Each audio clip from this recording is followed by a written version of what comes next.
Nous en arrivons alors à Niamigogo. Niamigogo, lui, il est autour de à la fin du XVIe siècle, au début du XVIIe siècle.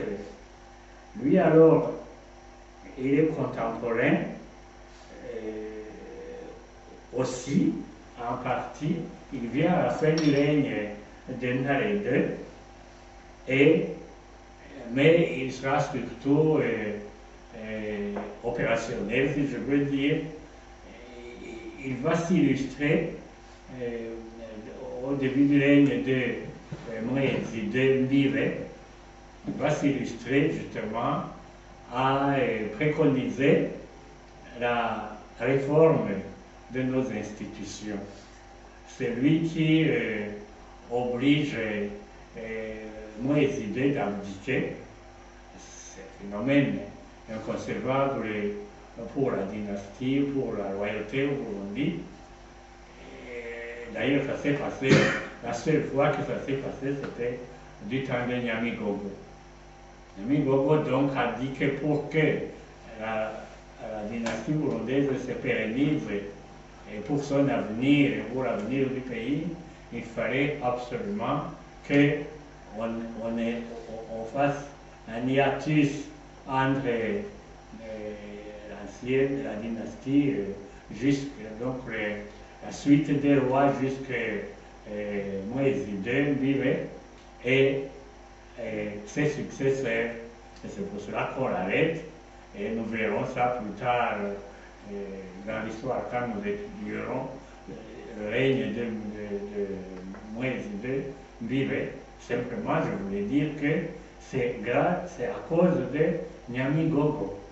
C'est Niamigogo qui oblige non seulement Moïse II d'abdiquer, mais aussi à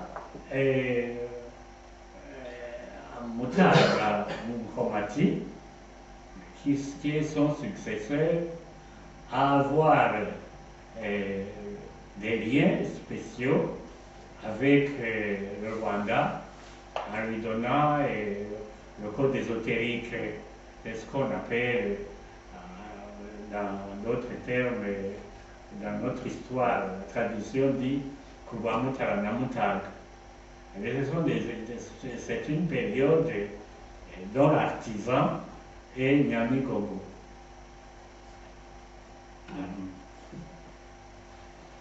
Mais Niamigogo aussi a aussi joué, il était, non seulement il était prophète, lui, c'était sa spécialité, il était aussi guérisseur. Il y a eu un roi rwandais, Mutara Ier, Mugeshi, qui était très malade, il avait un ulcère, et il est allé chez Niamigogo l'a guéri.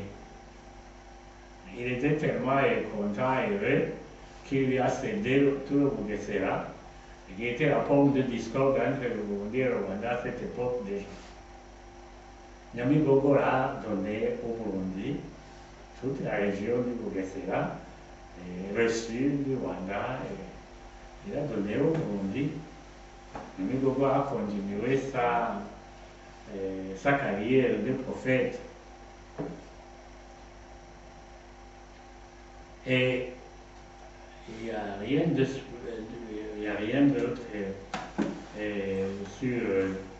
que je puis dire sur le cas de Niamigogo. Alors ici, nous allons arriver à Luyota.